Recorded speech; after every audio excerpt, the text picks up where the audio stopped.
सलाम, नमस्ते, सत श्री अकाल। मैं हूं रजा और आप देख रहे हैं रजाग्राफी का वॉर अपडेट। रमजान का ये पाक महीना शुरू हो चुका है। आप रोजा खोल चुके हैं, थके हुए हैं, लेकिन चेहरे पे रौनक ज़रूर होगी और दुआओं में कहीं ना कहीं मेरी याद तो आई होगी। नहीं आई तो गलत बात है, याद कर लिया कीजिए। अब इस रमज़ान का पहला वॉर अपडेट आपको दे रहा हूं। वैसे 12 महीने से ऊपर हो चुके हैं, रोज़ आपको वॉर अपडेट दे रहा हूं। बुरी खबर रूस के लिए और रूस के समर्थकों के लिए है। जी हाँ, फाइटर जेट मिल चुके हैं यूक्रेन को। स्लोवाकिया ने 8 फाइटर जेट यूक्रेन को दे दिए हैं, जो कि काफ़ी बुरी खबर है रूस के लिए, क्योंकि एक्सपर्ट और एडवांस लेवल के पायलट इस वक्त मौजूद हैं यूक्रेन के पास। इस फाइटर जेट का इस्तेमाल करके रूस के ठिकानों पर बड़ी एयर स्ट्राइक की अब तैयारी की जा रही है। दोस्तों, खबर यह है कि स्लोवाकिया ने कहा है कि अभी हम और भी एयरक्राफ्ट देने वाले हैं और भी फाइटर जेट देने वाले हैं। और स्लोवाकिया ने पूरी इसकी आधिकारिक ऑफिशियल वीडियो जारी करके दिखाया है कि किस तरह से हमने फाइटर जेट यूक्रेन तक पहुंचाए हैं।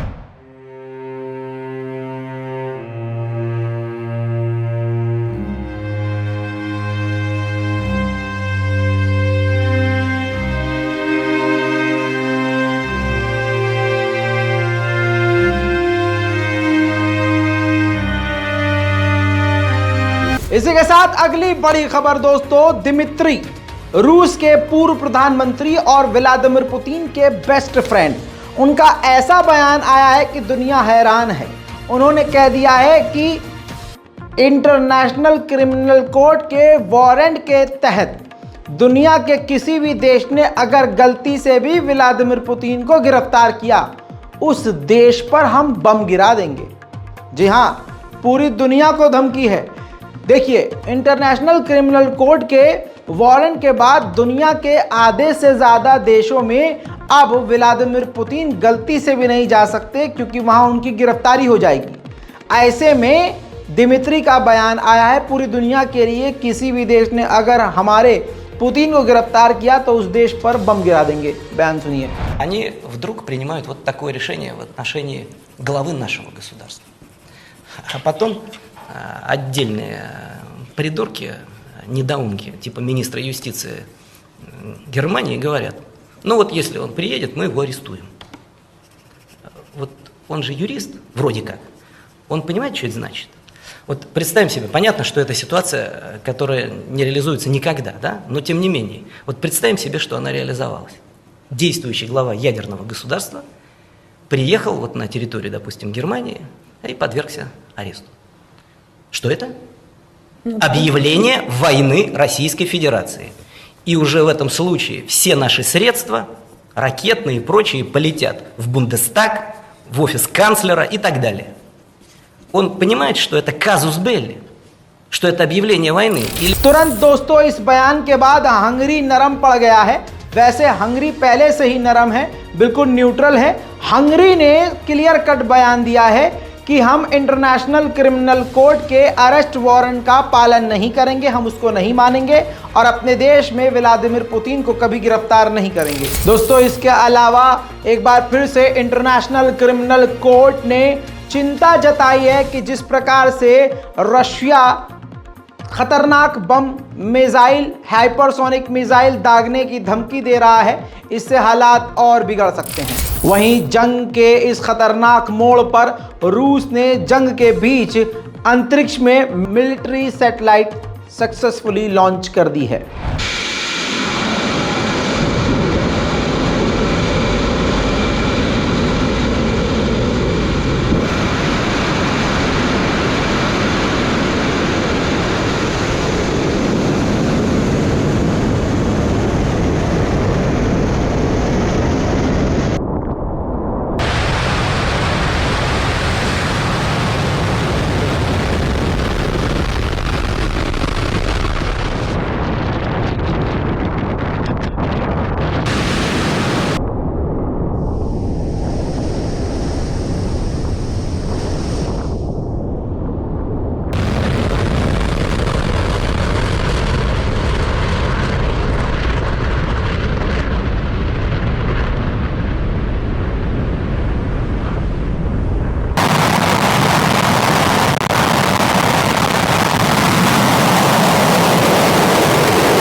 दोस्तों, चीन का जो प्रपोजल है रशिया के लिए, वो जंग रुकवा सकता है, ऐसा खुद रशिया के व्लादिमीर पुतिन ने कहा है।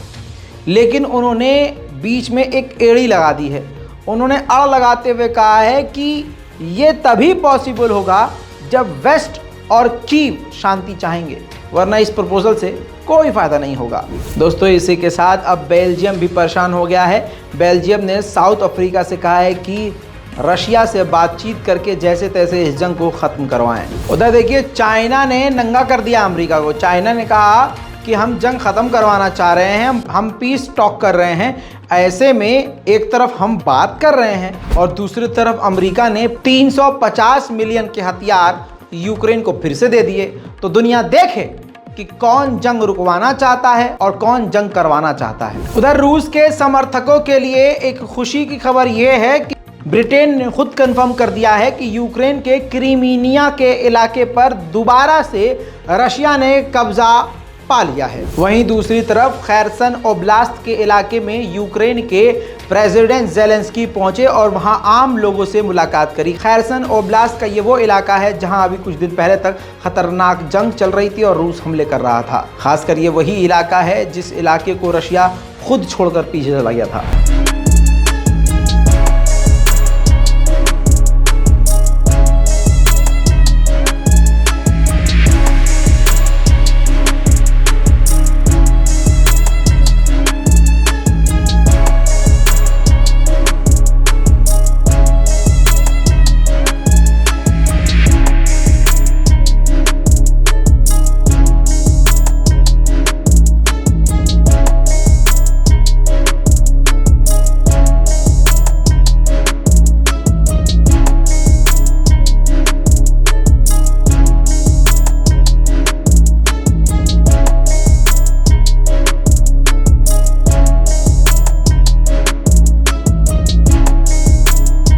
इसके अलावा बड़ी खबर यह है कि रूस ने यूक्रेन के कई बड़े हिस्सों पर MLRS दागकर बड़ा हमला किया है।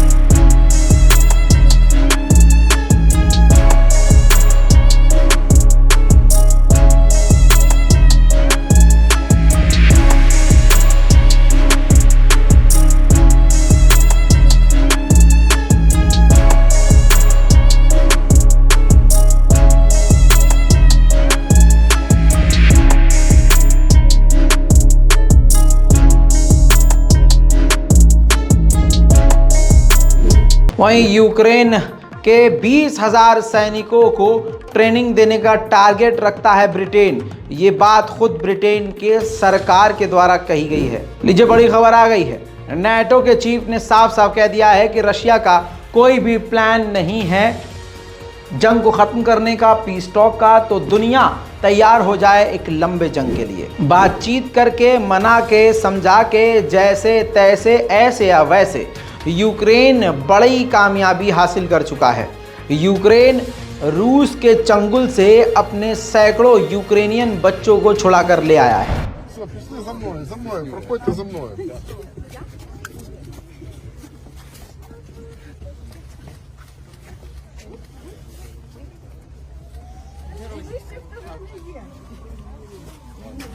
Еды вообще нормальной не было, мы сбегали, чтобы купить нормальной еды. Они по спине там девочку ударили, синяк прям такой полоской был. Там кто казав, типа, слава Украине. Мы-то сидели в зале, и там кто-то крикнул, типа, слава Украине, а там потом кто-то ответил, героям слава. И их забрали, но Береслава освободили, я очень рада. Они угрожали, что они отдадут вас приемные? Да, нас не отвезете никуда. उधर दोस्तों, ये ताज़ा तस्वीर देखिए। पोलैंड जर्मन हार्डवेयर और जर्मन हथियार तेज़ी से ट्रेन के ज़रिए यूक्रेन की तरफ भेज रहा है। दोस्तों, रूस के पायलट्स के द्वारा MQ-9 रीपर अमेरिका का मार कर गिरा दिया। इससे पूरी तरह से जो इज्जत है उसकी पानी पानी हो गई। अब अमेरिकी मीडिया संस्थानों ने अमेरिका की गवर्नमेंट से, अमेरिका के मिनिस्टर से पूछ लिया, बाइडेन प्रशासन से, हाँ जी भाई साहब, वो MQ-9 रीपर जो मार कर गिराया है उस पर आप क्या कहेंगे? तो सरकार के प्रवक्ता के द्वारा जवाब दिया गया कि वो पायलट जिसने ये मार कर गिराया ना हमारा MQ-9 रीपर ड्रोन, वो इडियट था। सुनिए। Into a drone. If that's bravery, then I guess they got a different definition of it. It's ludicrous. It's insulting. Now, we don't know whether that pilot was trying to intentionally ram that drone or not, but he did. Video evidence was pretty conclusive.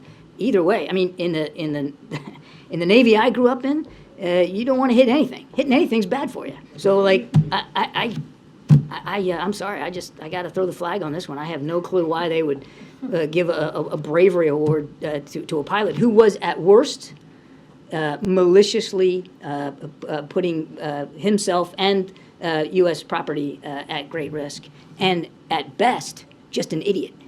ऐसा नहीं है कि Russia कमज़ोर सा पड़ गया है। Russia ने भी अब अपने T-54 नए टैंक जो हैं यूक्रेन की तरफ ट्रेन से भेजना शुरू कर दिए हैं। देखिए,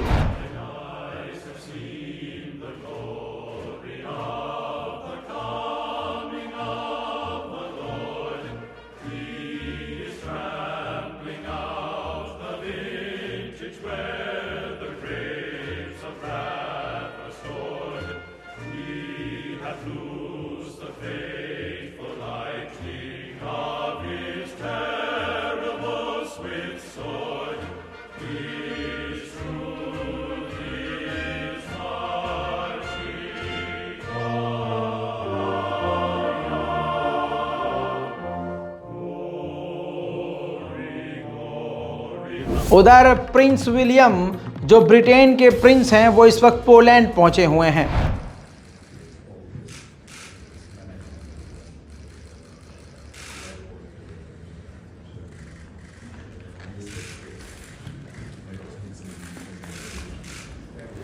इसके अलावा बड़ी खबर यह है कि रूस ने MLRS यूक्रेन के दूसरे इलाकों पर फिर से दाग दी है।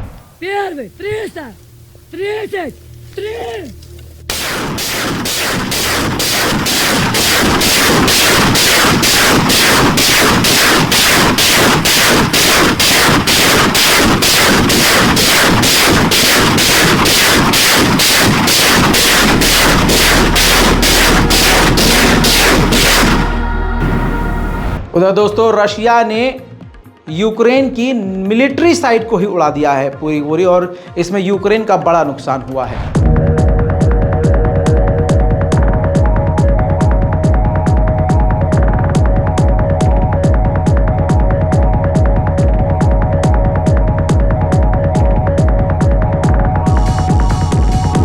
दोस्तों, बड़ी खबर यह है जो मैं आपको दिखाने वाला हूं, ये देखिए, और रूस के ही शहर में, ये यूक्रेन का नहीं इलाका है, ये रूस का शहर है।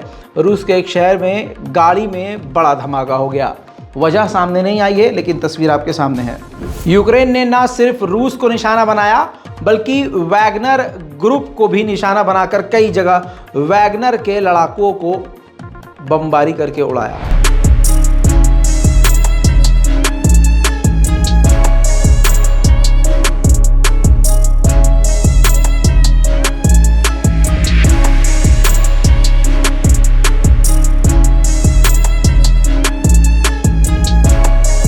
मैं कई बार बता चुका हूं, फिर से बता रहा हूं, बैखमत वो इलाका है जहां रूस और यूक्रेन की सेना आमने सामने है, और उसकी फिर से ताज़ा तस्वीर मैं आपको दिखा देता हूं कि हालात क्या हैं।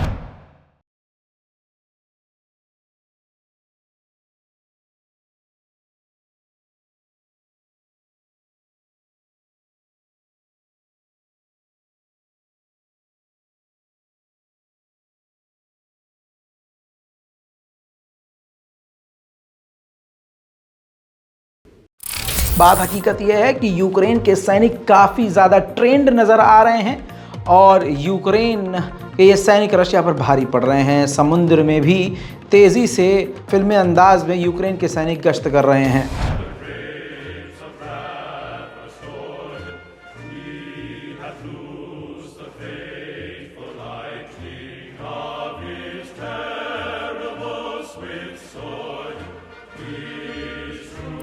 साथ में मैदान जंग में यूक्रेन बहुत सच में ज़्यादा मजबूत नज़र आ रही है। हैंड ग्रेनेड काफ़ी ज़ोरदार तरीके से रूस की तरफ फेंके जा रहे हैं।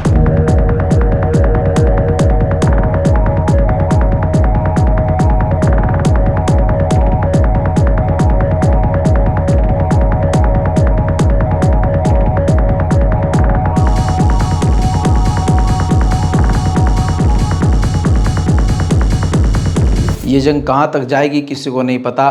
दुआ करते हैं कि ये जंग जल्द से जल्द ख़त्म हो, दुनिया में शांति और अमन आए। और आपसे गुजारिश है कि रज़ाग्राफ़ी को सब्सक्राइब कीजिए, अपने साथियों और ख़ानदान वालों और दोस्तों से भी कहिए कि चैनल को सब्सक्राइब कर लें, क्योंकि हर एंड्रॉयड और iOS डिवाइस में, चाहे आईफोन यूज़र हो चाहे एंड्रॉयड यूज़र हो, सबके फ़ोन में यूट्यूब होता है। अपने साथी का फ़ोन लीजिए, यूट्यूब पे जाइए, रज़ाग्राफ़ी को सब्सक्राइब कीजिए और कहिए कि भैया ये वीडियो देखा करो, काम आएगी। जय हिंद।